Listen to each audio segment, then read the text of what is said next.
we're here to talk about what this first slide says right up here, High Rock Spring. The water flows again.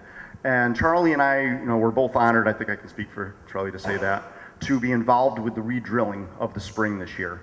It took us, with Steve Sullivan chairing the committee, somewhere around 15 months to start from idea straight through to actually having water flow. So tonight what we're going to do is talk about the history of the spring and what was also down in that area in High Rock Park. Show you a lot of it through photos from the Bolster collection, and then talk about how we actually got the water drilled, maybe some of the circus that we went through at times here and there trying to figure out really how to do it, and take questions. So as we're going, at any time, if anybody has a question, raise your hand, shout out, because we both speak a lot and we love to just answer questions to the crowd, and we know most of the folks that are right here with us tonight. But to talk about High Rock, this goes all the way back, the picture I'm going to show you there, goes all the way back to early Saratoga Springs. So this is the famous engraving by Enninger, which has become the symbol of the city of Saratoga Springs. It's on the police cars, it's in City Hall behind, in the City Hall chambers. It's where, or it talks about describes why Saratoga Springs is here. Depicts a Mohawk family.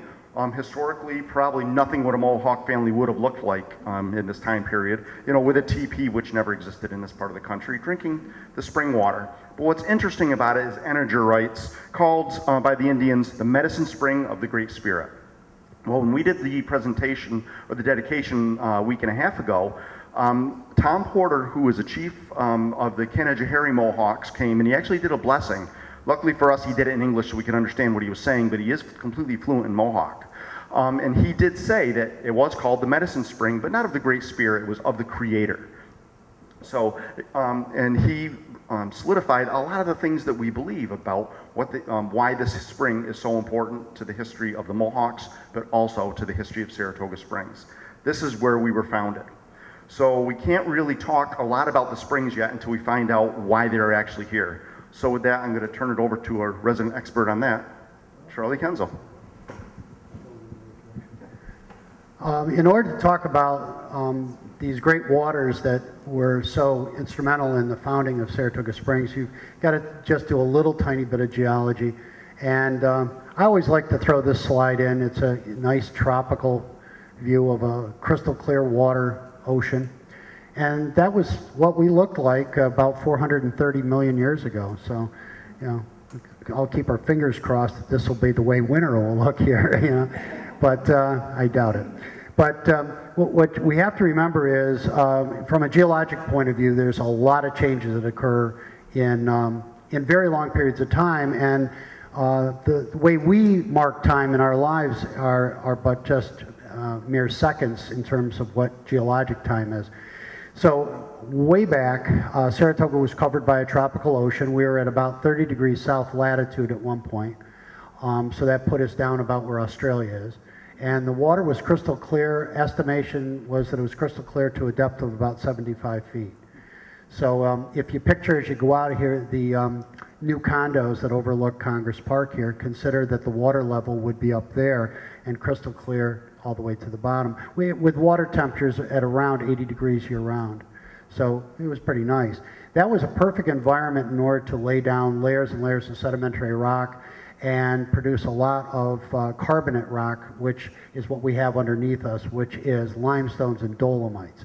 Limestones and dolomites inherently have tremendous amounts of calcium carbonates, magnesium carbonates, and those will end up being the main backbone of the chemistry of our water. So what's basically going to happen in the future is we're going to finally move and solidify these sediments and turn them into rock, and then rainwater percolating through the ground will eventually take those minerals, trace elements, etc. out and bring them to the surface. So I'll just take you back very briefly. A lot of motion with the continents, and some people are happy with this and some don't know much about it. But basically, over time, we've moved north and then we've moved northwest. And as we did, one of the big things that happened was Pangea began to break up. And as this big supercontinent broke up, and let's see if we can use this tonight, as this began to break up, we formed the first part of the Atlantic Ocean. and as you can see, the Atlantic Ocean starts to form. There's a lot of tectonics that go on during this period of time, a lot of forces that are built up, and as a result, there's an awful lot of faulting. And what we have at High Rock Park is, from a geologic point of view, a normal fault. And all that means is that the way the rock shattered as a result of the built-up forces was one part moved up, one part moved down. I say this countless times to people that come to visit in Saratoga. Every time you're on Broadway, you're on the upthrown side of that fault. And every one of our streets to the east of Broadway, if you consider Spring Street, Philo Street, Caroline Street, Lake Avenue, etc., they're all going down the face of the fault. And of course, the fault is very visible to everybody at High Rock. Now, this is an old picture that we were able to come up with, which gives a kind of an interesting view of the fault.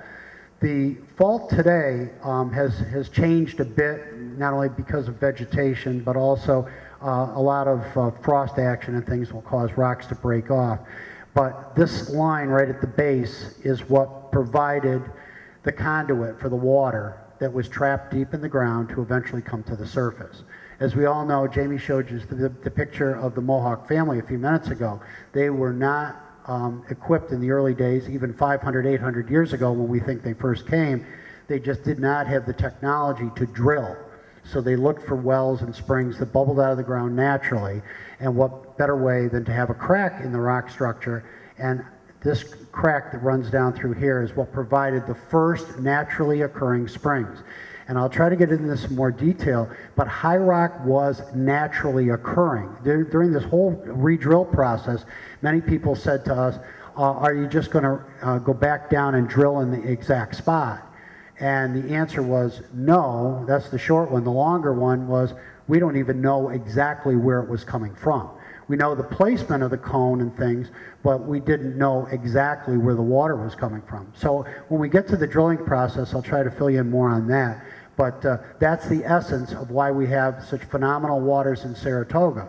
Highly carbonated, highly mineralized, and the other thing I like to say to people is highly mineralized cold water springs.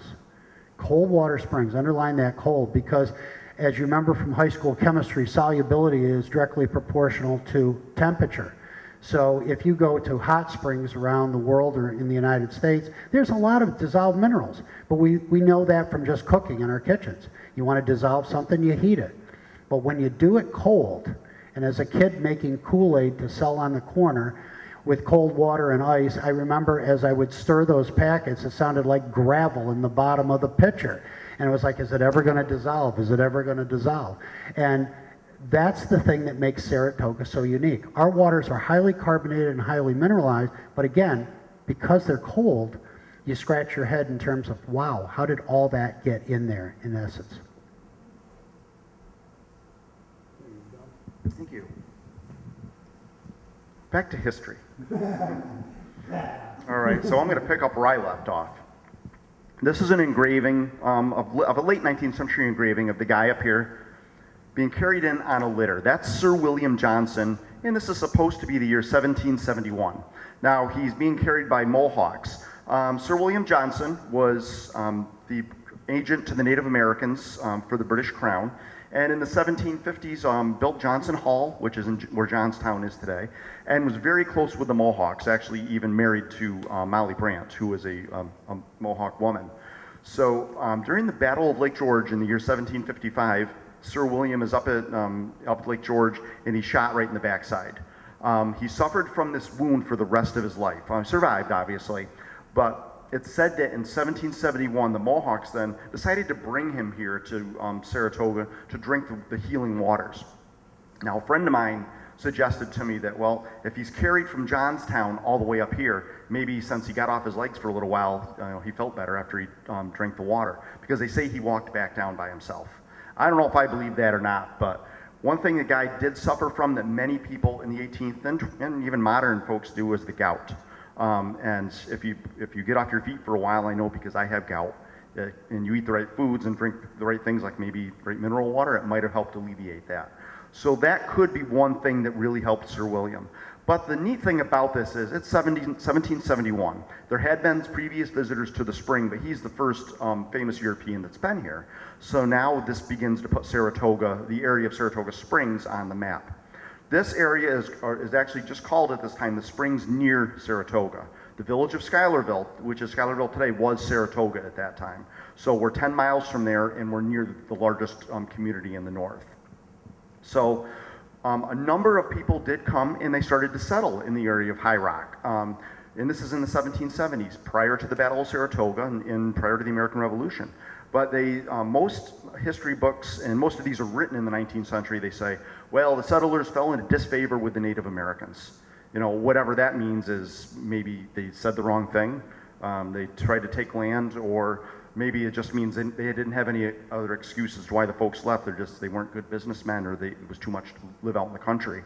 So in any case, nobody really stayed permanently until 1787. I mean, that was at the dedication, and I was dressed up as Sir William Johnson. I forgot I put that there. Something he might have looked like that when he came to the Springs. Probably not as spry as I looked that day, but just as a side note, this weekend up in Lake George Battlefield Park, there's a reenactment all weekend of the Battle of Lake George. So it's so that'll be going on up there if anybody's interested in that part of history. But we know that in 1787, want to advance? Yeah. Should we look at this for a while? I mean, I think that's a really good picture. Don't you?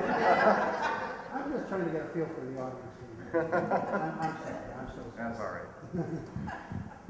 But in 1787, we get our first permanent settler. I mean, there was chances that we were even going to be more famous than that, because a few years earlier, George Washington made a bid to buy the Springs, or to buy the area around High Rock. It seems kind of unbelievable, but he was actually taking a tour of the northern battlefields in 1783, and that was with General Philip Schuyler. And General Schuyler, whose country home was in Schuylerville, came over here over the summers of 83 and 84. He's actually set up his encampment in the area because he did like the spring waters.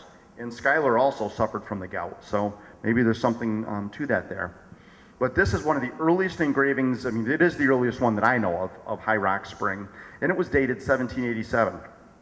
So we've got a depiction of the spring, a nice shot of what the fault is, but what's really neat is right up on top here, we've got Alexander Bryan's 1787 cabin. So what Bryan is doing is he builds the cabin as the first settler, and now we begin to see some development in the High Rock Spring area. What you first have is you have a post office, a blacksmith, and then as other folks start to come in as tourists, that enough people then begin to settle the area. Now, only 2 years after Bryan settles, that's when we get this other guy in that we hear a lot about, which is Gideon Putnam. I mean, he's a completely different lecture than what we're doing tonight, but he comes in 1789, but it's because of the spring, and it's because of guys like Alexander Bryan who are beginning to develop Saratoga Springs.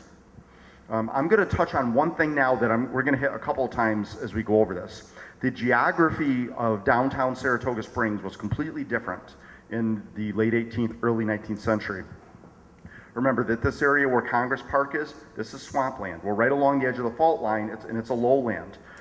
Village Brook flowed right through here and went right out past where the library is today, and right down through what High Rock Park is now, and what then was the street was Willow Walk. It created lowland, swampy areas. It really wasn't habitable right down around the area where the spring cone itself was. Oh, thanks, Charlie. We've got another engraving here. This one is an Endicott engraving, and one thing I love and I like and actually don't like about Endicott engravings is that they exaggerate everything. This is about 1840 or so, trying to depict High Rock Spring. So we've got a spring with a woman that's got to climb up all those stairs to get down and dip into the cone. That shows a cone that's probably about 8 or 9 feet tall. There is thought that the cone that exists today in the park has been cut, or at least the bottom of it shaved off. I don't know how much of it, but I really don't think it was ever as large as this. Another reason is look at the size of the fault line behind. It's definitely not a cliff like that. And if you look over here, you have a 4-foot tall rooster. So what they're trying to do is exaggerate the importance of High Rock Spring to, as it says, Saratoga, New York, is as people were still referring to the springs near Saratoga as. Oh, and with that, we're going to go to Mr. Kuenzel, and you get to do some history. Yes, I'll try not to do any 18th century Photoshop here for you like Jamie just did with all the pictures of the fall. We're always amazed by those. I have to at least make a comment that as we were researching High Rock and things, those pictures would always pop up and people would constantly say to us, but it was so big at one time. I just think, like Jamie said, that it was a situation where exaggeration was the order of the day. The gentleman pictured here is John Clark, and the reason we're going to talk about John Clark for a few minutes is that we need to kind of tie some things together in terms of the waters. And John Clark plays a very pivotal role in the waters. Jamie alluded to Gideon Putnam a few minutes ago. Gideon, a lot of people think, and I do, that he was a great visionary for Saratoga. He was the one that came up with the idea that this could be a destination, that, you know, if you build it, they'll come type thing. And he built the hotel, and everybody did come, and the waters were well received, etc. But he goes one step further. I think it was on June 11th, 1811, he puts out a list of 3 rules for the springs. And the first 2 are pretty common, you know, keep the cattle out of it and don't throw dirt and other pollutants into the waters. But the last one is the water at the spring. The mineral water at the spring should always be free. And Gideon's original plan was to have all the mineral springs in the middle of the street. He felt that placement of those in the middle of the street, and he'd never, you know, he didn't have the vision of rapid transit like we have today. I don't think that would work real well, but you could probably figure out in a horse-drawn environment, people could stop and take the waters in the middle of the street and there wouldn't be any problems. But what he was after was some type of way in which to protect the waters. So he had that one law or rule, which everybody, for the most part, except in one situation, followed always. But that's still true today. As we walk around and travel around the city, the water at the springs is always free. So that's kind of a neat thing. But you have to ask the question, and most of the people that Dave Patterson and I deal with in our tour business all the time ask the same question. They'll go, wait a minute, if it was always free at the spring, how did anybody make any money? If the springs were eventually moved onto their property, they owned the property, they paid taxes on it. Most of them had covers. The covers had to be maintained, the grass had to be cut, etc. You know, were these just benevolent people that, you know, gave the water away and thought nothing of how to recoup any of that? Well, it really comes down to John Clark, because he starts the idea, if you bottle it, it's not a violation of Gideon Putnam's rule, because now what he's doing for you, he's going to bottle the water, then he's going to ship it to all different places. It was shipped all over the United States, to Europe, and even as far away as China. I like John Clark from the standpoint that he had a bit of a background with soda fountains in New York City, opened one in 1819. By the time he gets to Saratoga in 1823, he embraces the idea that he wants to bottle the waters very quickly and starts the process. And in order to bottle, you got to have bottles. And he got a hold of Oscar Granger out in Vernon, New York, which is near Turning Stone, actually, today, in that area near Syracuse, and started to make deals with him in terms of cost per bottle. And a couple things happened which were probably not always well planned, but they worked in his favor. Number one, what size bottles? And he determined pints and quarts, which ended up being like the standard for water bottled in Saratoga from that point on. It would always be in quarts and pints. The other thing, which we always find kind of interesting, is the cost of the bottle is going to greatly impact the profit margin. So if you can come up with cheap glass, and Coca-Cola found this in the late 1800s, we're making glass out of basically silicon dioxide, white beach sand, and it's just a matter of how many purifications you do in order to take the iron and other impurities out so that you get pure quartz, and therefore you get a clear white glass. Well, all of that processing takes more time, therefore more money. So if you can leave some of the junk in, you get a discolored bottle, and therefore it's cheaper, and you got a better profit margin. Well, Coca-Cola adopted that Coke bottle, which even today has got that little bit of a green tint to it because of the iron content. Well, Clark buys right into this in the early days with the idea that cheap glass is darker glass. So here's a small collection of some of the dark bottles. The clear ones are ones that came out later. But in the early days, this helped to fuel a couple thoughts. Number one, was our water medicinal? And if it was, would it be subject to some kind of photo degradation? So just like your medicine vials of today have that brown or greenish tinge to them to cut down on sunlight, this, I think, just played very nicely into the whole idea that what we were bottling was not just water, it was medicine. And having, as a young boy in Saratoga, digging quite a few of the dump sites in Saratoga, and every time I tell that story, my wife always goes, he really had an okay childhood. You know, he didn't have to go dig in the dump. But there were a lot of dump sites around Saratoga that the hotels had used, and we used to dig bottles. And I can tell you, one of the things we pulled up all the time was Dr. Kilmer's Swamp Root Remedy. There was 1 billion bottles of Dr. Kilmer's Swamp Root Remedy, which I think was mostly alcohol and a few roots, and it seemed to sell very well. So if it's the age of snake oil, this played right into it. And I honestly believe, I'm an old-time Saratogian that believes our water does have efficacy, and especially if you have trace elements of everything from iodine, iron, zinc, cobalt, chromium, etc., and you have imbalances in your diet, why wouldn't this work? So John Clark is going to do this great thing, which is he's going to bottle it, and then that sets the stage for other people to drill wells. They have a way with baths or bottling to recoup their investments, but more importantly, he went with an embossed bottle. There was no paper labels. Now, at first, everyone said, so what's the big deal with that? Well, the big deal is, in the 1800s, there was not maybe recycling, but there was reuse. So when a bottle was empty, and it had been shipped to Baton Rouge, Louisiana, or someplace in the South, and that water had been consumed, I seriously doubt most people smashed the glass. What they did is refilled it. And everything from vinegar and turpentine and everything else probably went in our bottles. But think what John Clark did. With that embossed lettering, he left everybody a little tiny card from the Chamber of Commerce that said Saratoga Springs, New York. And you got to figure, if it was on the workbench or in the pantry in the kitchen or whatever, people walking by countless times as that was refilled were reminded of, where was that bottle from? The great Saratoga Springs, New York. Charlie, Yes. didn't he bring the glass makers here? Yes, he eventually did. Yeah, and then went up on the area about where Lake Desolation is, Glass Factory Mountain, and made a tremendous amount of bottles up there, and then later moved that operation down to Congressville over near the Saratoga High School and stuff like that. But I mean, he commanded, I mean, you think about this in terms of making, you know, moving mountains, so to speak.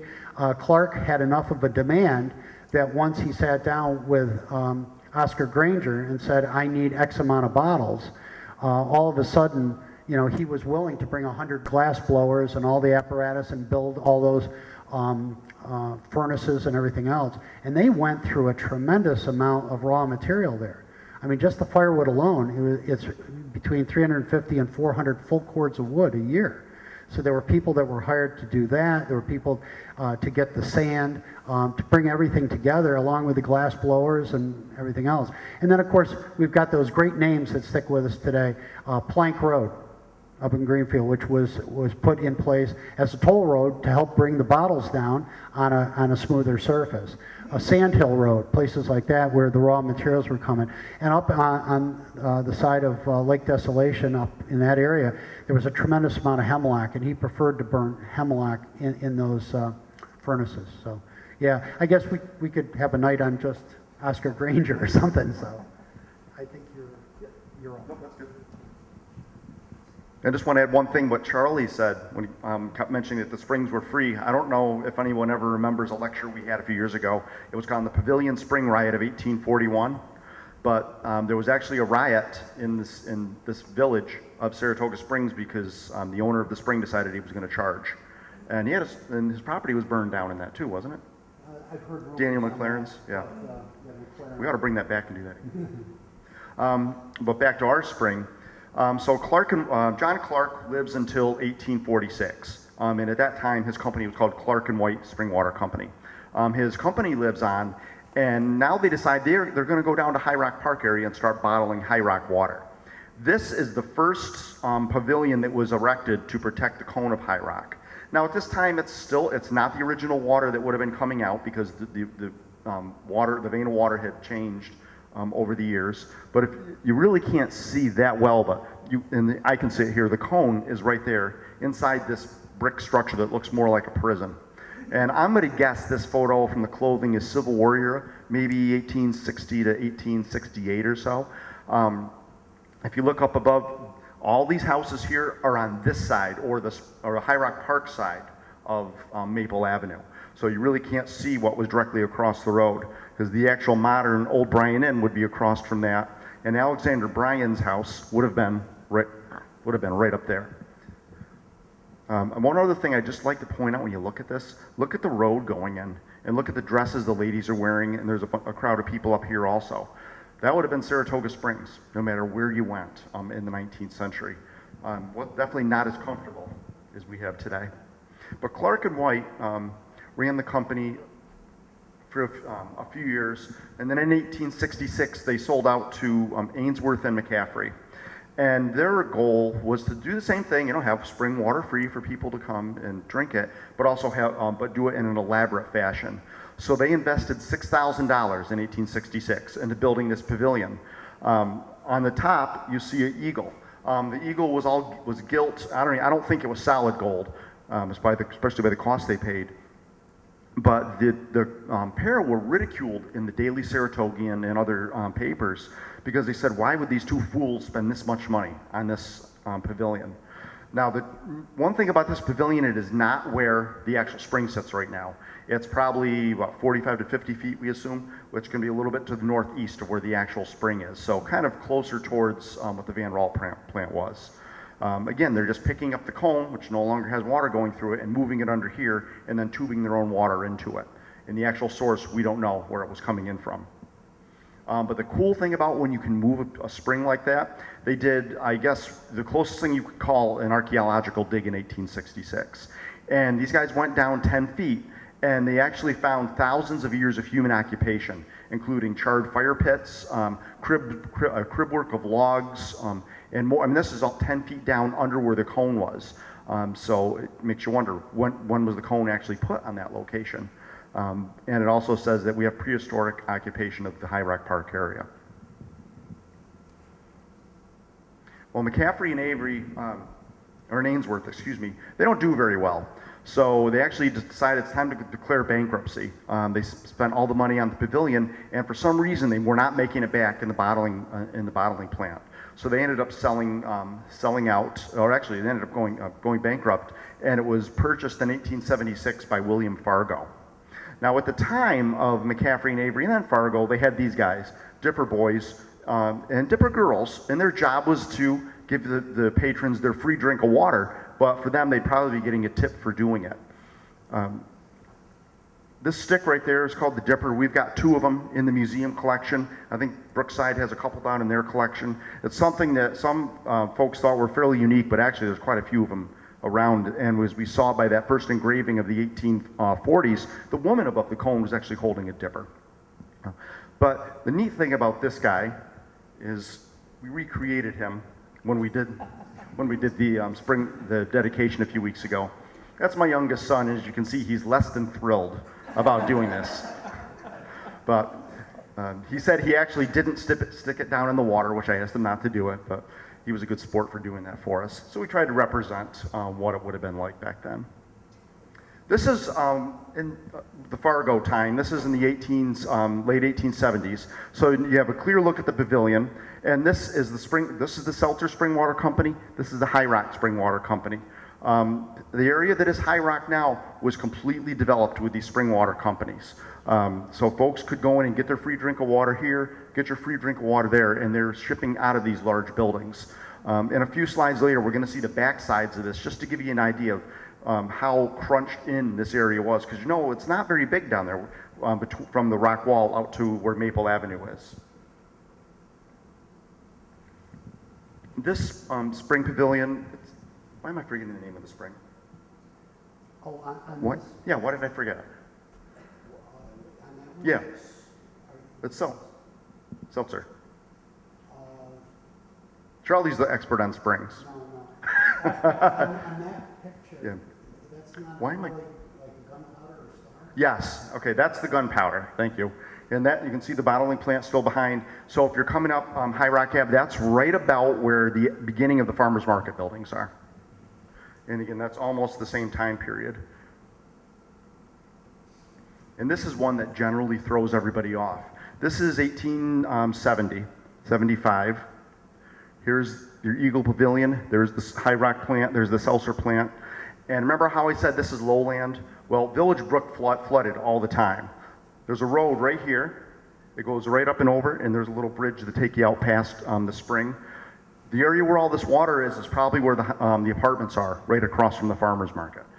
Just to give you an idea of how wet our downtown area actually could be. So now there are 10-foot wide culverts under the street that actually carry the water away. If we didn't have those, that's what you'd have every heavy rainstorm in Saratoga. And that's actually the same spring pavilion that we looked at a little while ago. But that is a little bit later. We're looking at about 1900 or so. The streets are still not paved in the city. You still have the bottling plants, and the park itself is still completely developed. Now, the springs in Saratoga, as you know, right around 1900 or so, began to be very depleted. Companies were taking the water, pumping it out of the ground, dumping the water, and then taking the carbon dioxide gas. Then they sold it to the soda pop industry for bottling. So by the late 1910s, like 1909 actually, the state of New York took over the ownership of almost all the springs in Saratoga. At that time, what we have, still over 100 that were running? Well, at the apex was almost 200, counting the ones with the carbon. Yeah. And then with almost 200 running, the state closed off most of them, capped a lot of them, and left us with 17. So the reason was just to preserve the spring water. The reservoirs were so low that we were going to lose the water. The state took ownership over the area where High Rock was, and in 1911, they constructed the pavilion that's there today over the spring. So we're going to look at a front view in just a second, but just to give you an idea, this area where, in this corner of the photograph, that's probably where that the Eagle Drinking Pavilion actually stood. So the state took the cone and moved it back to what they believed was the original location. You can see the old Brian Inn restaurant right up on top of the hill there also, above the fall line. This is a front view of it. At first look or glance, you might not think it's any different than today, but if you notice, there's a rock wall right in front because the spring was dry. The state did that just to protect the cone, so you could not go down in it at that time. And actually, it remained that way, I believe, right up until the 1960s or 70s. That was knocked out, and then the staircase was put in for people to go down into the spring. And many people, I know in this room, are going to remember drinking the water out of High Rock right up until, 1980s or 90s. It was pumped in from the Governor, which was a different spring that was drilled in 1908. And it flowed and sat in the cone where you could go down and get a drink if you really wanted to. And it just kind of sat there and stagnated. So not long ago, it was actually shut off. But that water source was still in there.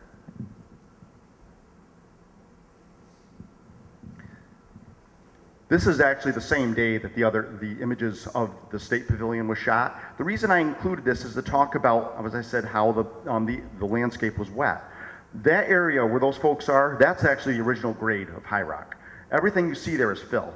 And it was to avoid the flooding in the area, but also the state had to, when they trenched out for this spring, they actually had to go down to get enough pressure. I'm not a geologist to understand that, but enough pressure for the spring to flow freely. Now, all those stairs are still there in the park. They're actually, they're just beyond where the farmer's market pavilion is, and they were buried, maybe 30 years ago, 20 years ago? Okay.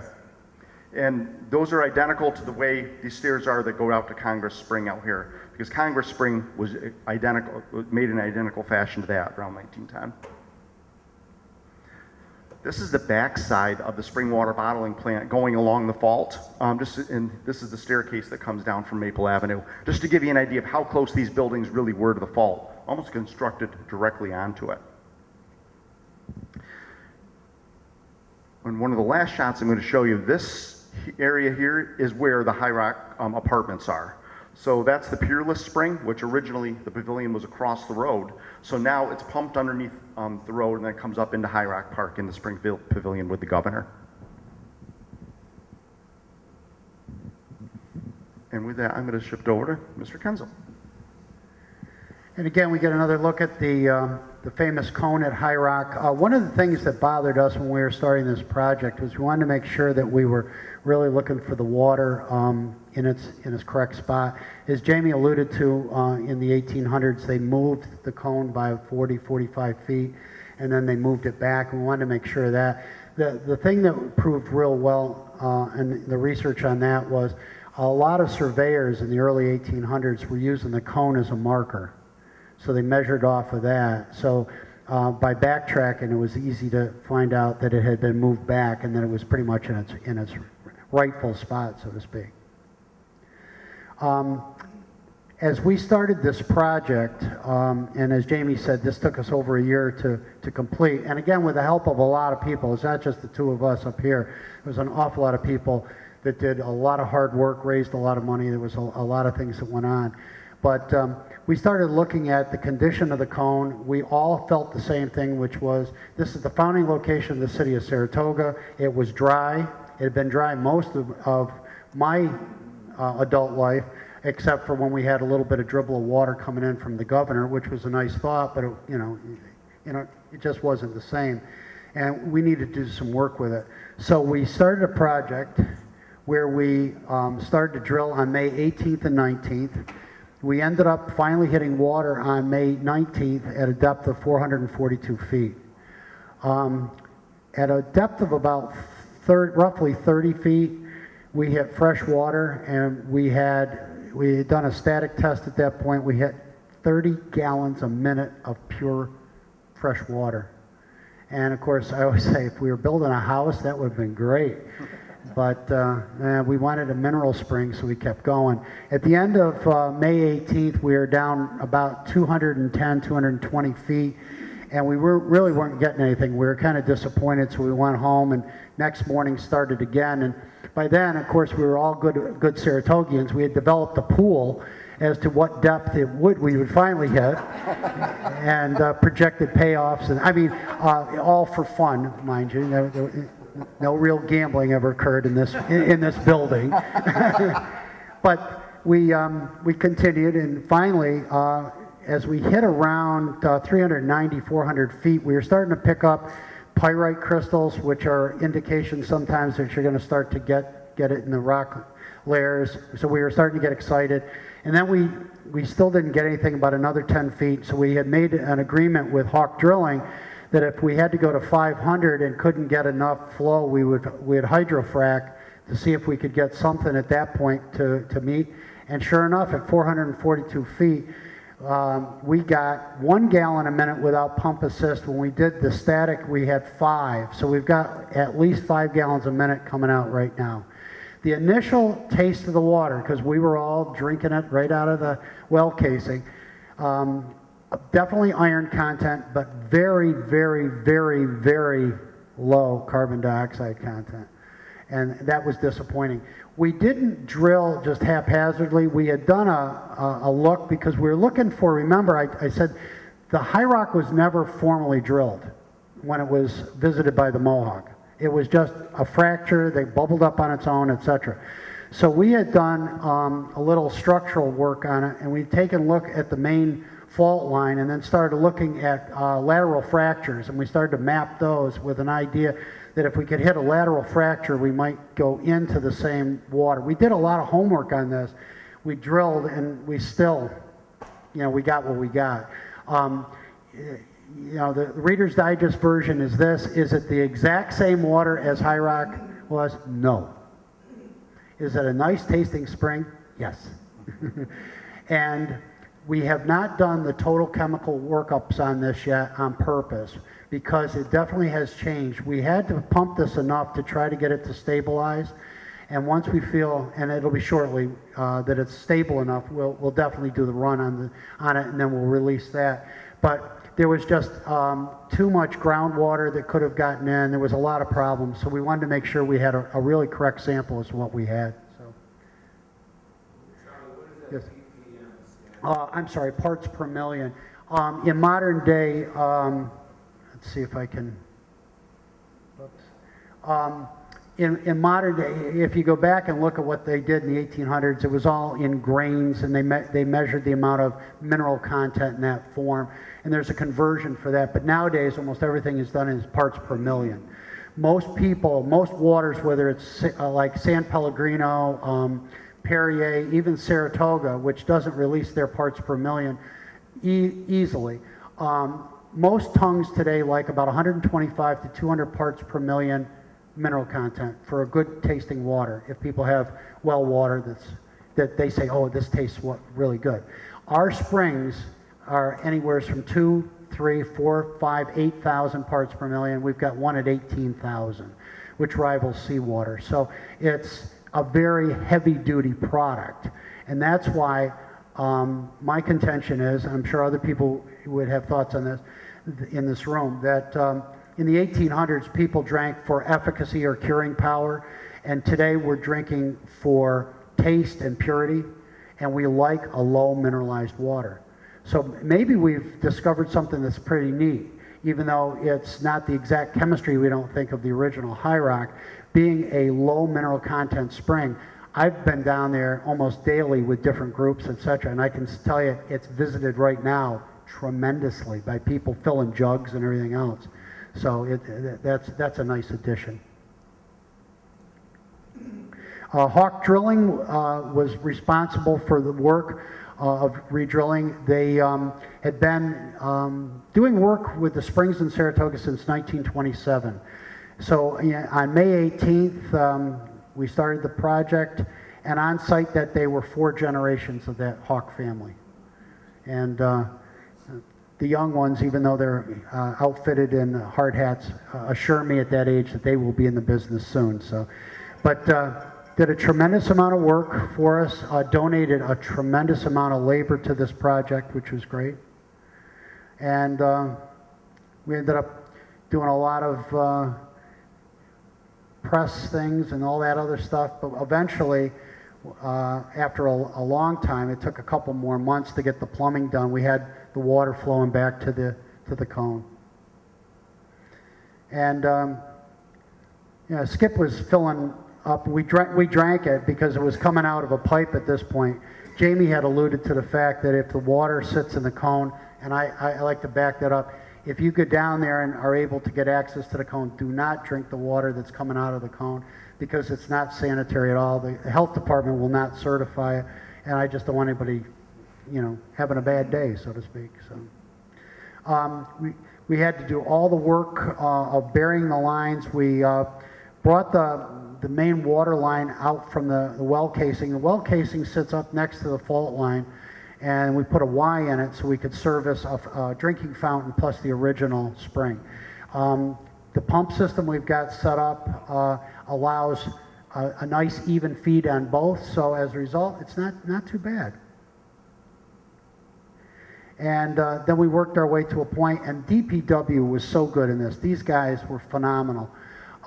We eventually got everything roughed in. This is the rough in for the fountain, and we had a lot of different project problems, and one of them was, where are we going to find a fountain? Well, guess what? There's fountain companies. Boy, are they expensive. I didn't realize you could charge that much for a fountain. But after a little bit of time, we eventually came to a conclusion that maybe we could do this a different way. So let's see if we can get to that. Yes, Jamie, please tell us how we solved this problem. Yeah, what we actually ended up doing was, while we priced out and looked for historic fountains, you can't get good original or reproduction historic fountains, and anything that looked somewhat historic was unbelievably expensive for what you're getting. So we said, why don't we just go to an antique shop? So we actually went to Hidden Gardens and we found this. It's an original Victorian bird bath. So we said, this will work. So we brought it to the DPW garage and we brought it over. And Cliff, I don't remember Cliff's last name, but he started working on it. And then he came over here to the museum to see me and he said, why did you buy a bird bath? Why didn't you buy a fountain? Because these aren't made for the pipes that it really needed. But they did a fantastic job of retrofitting it and turning it into the fountain that's down there. So as you go down to the park, you'll see the water coming out of the cone. It's the same water that's coming out of this. So we want you to drink out of this, as Charlie said, not the cone. Couldn't go right. Oops. And just one thing I wanted to mention on this, it's the wellhead. If you see how red the water, the rocks are turning, that's what it was like when we, the first few days after we drilled. I think the iron content is a little less than it was then, but it definitely is a mineralized water coming out. Oops. Here you go, Charlie. This is you. Very quickly, we do have in a couple different sources the mineral content, and I don't expect that you can read any of this, but a lot of work was done as early as 1797 by Chandler at Columbia on the content, the chemistry and content of the springs. So we're going to go back to this. We've got to make conversions in terms of units and things, but as I said earlier, we'll definitely be getting that out soon. And then this is the way it looks today. Mike Ingersoll from the LA group was eager to meet with us early on and had kind of a vision of what the High Rock should be in terms of an addition to what's already there. So his original plans were this, and this is the way it came out, so we're pretty close. And it would all be part of a improvement plan. A few extra pieces have to be added, but as you can see, to the left of it is the 9/11 and then the High Rock, and then our two springs are further to the left, Governor and Peerless, and then the Farmers Museum, or Farmers Market, excuse me. I'm not in Cooperstown. So as a result, this starts to make a really nice bit of continuity. And I found, because we were down setting up on a Farmers Market day, how unbelievable it was in terms of it began to draw people. And the signage that we were able to put up has now started to tell the story. And I think a lot of new people, new additions to Saratoga, were unaware of the importance of High Rock. So as a result, a lot of people worked hard on this. I mean, the Solomon Charitable Fund was so grateful. They believed in us right from the start.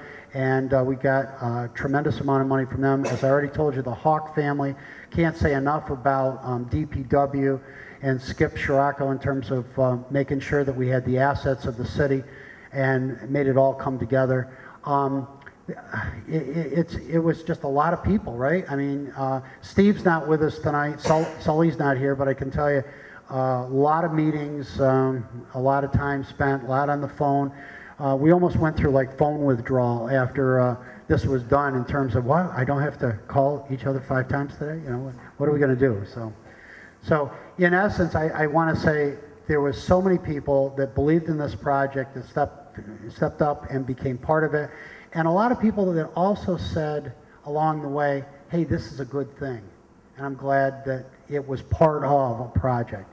And to have it rolled into the centennial year was even better. So thank you very much. I appreciate you being here and listening for a while on what we did at High Rock. So.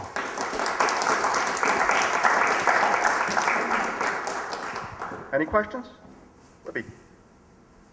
Long ago, I remember seeing a citation, I don't know where it is, that said that the pavilion over the High Rock, the one that was done in 1911, Yep. was a little cut-off piece of the building. And it looks like that. When you look at it, it's not symmetrical. It's flat on one side. That's right. It was some kind of little gazebo or extension on some building. Oh, Do you know? I don't. I've never. Don't know. Well, I'd love to. Maybe we should go read the original 1911 newspapers. Interesting. I remember going through a few of those, and I didn't see any reference to it, but it doesn't mean it didn't appear in some that we didn't look at. But that's a great addition. Thank you. We'll have to keep looking on that just to see. Maybe It's a someday mystery. we'll get a symmetrical pavilion. Miriam, did you have your hand up? Yes. Okay.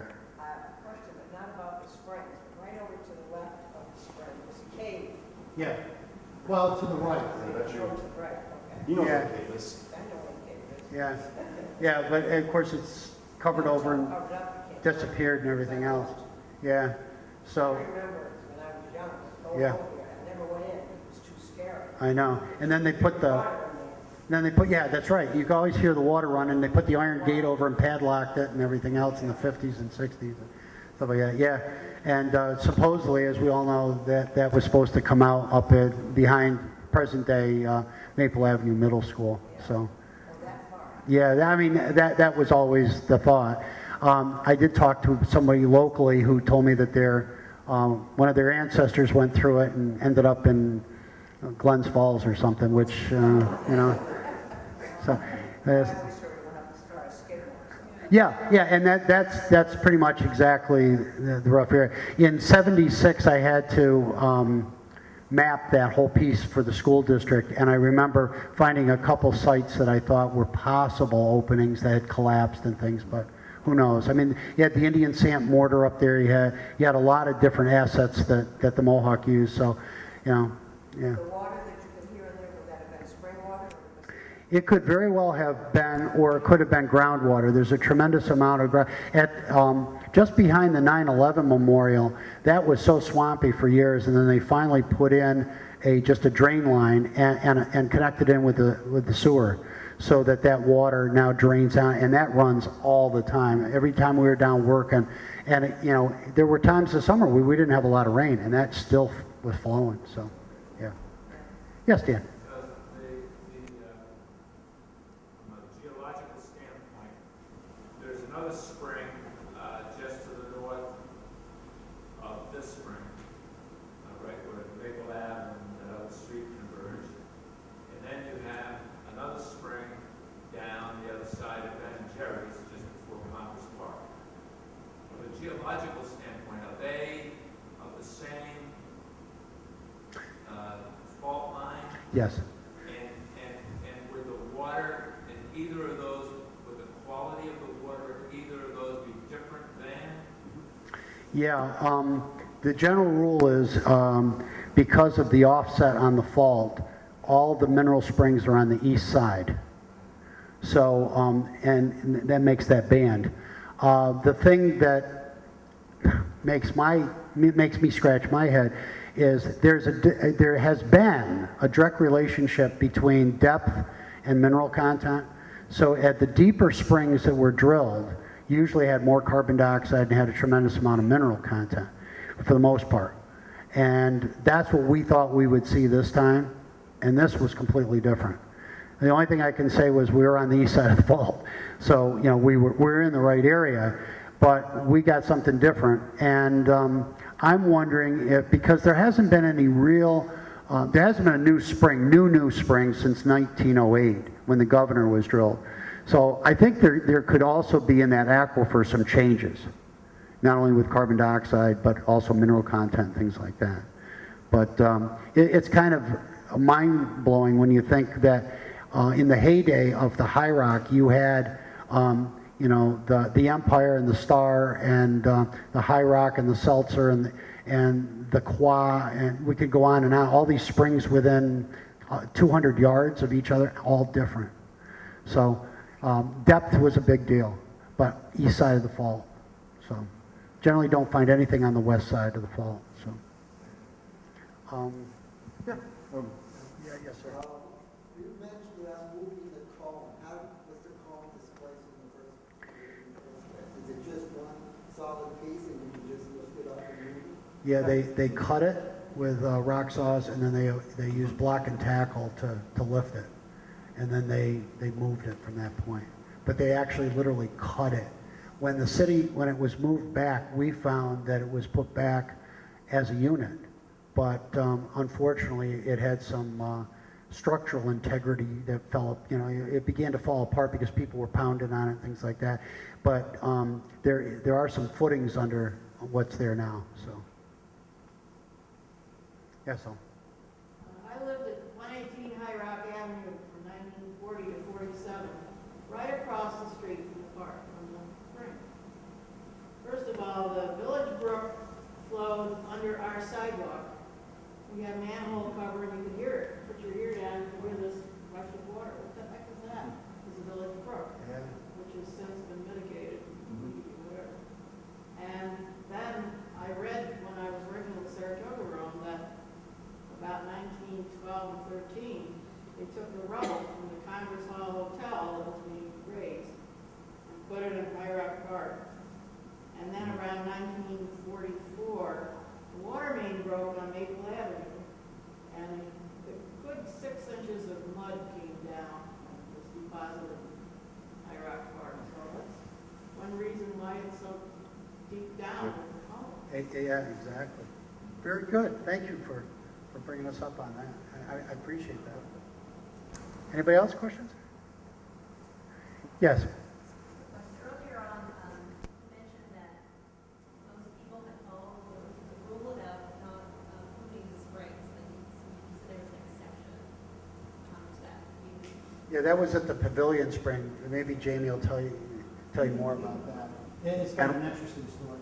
Yeah, Professor John Sterngas did a lecture on that a few years ago for us. I don't know a lot about it. I can't remember all the details, but it was Daniel McLaren Spring, the Pavilion, and that's where the Saratogian parking lot is.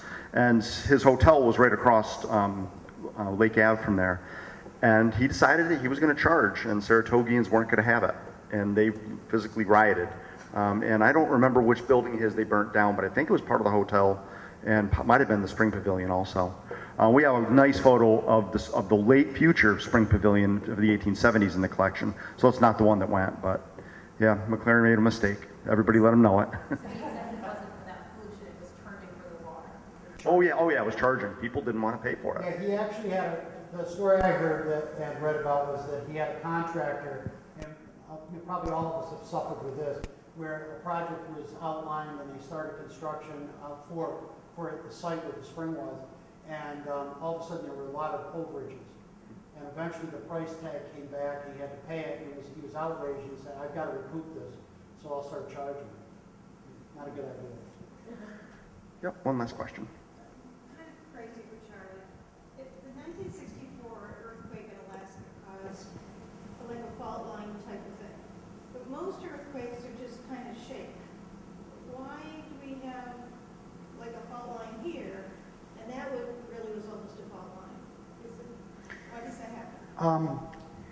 Basically, faults occur when rock is under a tremendous amount of pressure, and you've got to have kind of a reason for that pressure. Some of it can be doming of mountains getting pushed up, volcanics, things like that. In the case of Saratoga, we go back to about 230 million years ago when we were opening up the Atlantic Ocean. And the pieces of Earth's crust, the plates, began to break apart because there was a convection cell deep below that was pulling them apart. For some odd reason, they came apart for a while and then they crashed back together with Europe and Africa. When they did, they made the Appalachian Mountains and the mountains that we have up in Scotland. It was a continuous thing. So you can imagine when you have that kind of crushing forces, you're going to get a lot of faulting that will occur. And most of those original faults were from that episode. Not to say that later on, other things like the doming of the Adirondacks and things like that couldn't add to it. Today, any kind of earthquakes we have are generally given credence to what we call isostatic rebound from the glacier. When the glacier was last here 12,000 years ago, it had roughly a mile thick sheet. We had depressed the ground about 300 to 400 feet under the weight. And since the glacier melted from south to north, as it retreated and melted, the spots up around Montreal were uncovered last compared to us. So that's why most of those little tremors we get at about a 2.3 Richter scale reading are what we think is the ground basically popping back to readjust from that, not necessarily big domings or anything. So all of this faulting, in fact, our fault, I'm sorry I'm going to go too far on this, this fault line goes right up north on the west side of the Northway. As you drive north on the Northway, look to your left as you're going north. You've got Mount McGregor, and then you've got Prospect Mountain, West Mountain, all of that. When it gets to the base of Lake George, it goes into a Y and goes up in 2 lines. The middle part drops, and it's called a horse and graben. And when the graben drops, it makes a nice open spot that then will hold water. And Lake George is all part of that same fault system. Then you add a few glaciers, you add a, grind it up a little bit, and then all of a sudden it looks really beautiful like it does today. But those original faults are probably because everything broke apart during the formation of the Atlantic Ocean. So did I get to it, or did I kill it, or? Oh, okay. I think I saw one last thing. And nope, nobody. Okay. All right. Well, I want to say thank you for coming, but I want to say 2 thank yous also. One, Charlie mentioned it, but I also want to thank the Alfred Z. Salmon Charitable Trust for this project, because we wouldn't have had it without their support. And the last thank you I'm going to give is to Charlie, because in the press, there was a lot said about what happened and how the spring was drilled, but in reality, I think he lost a lot more sleep over this than I did. So, and he should have had a hard hat that said project manager. So, thank you. Charlie really did it. Well, So. it was a joint.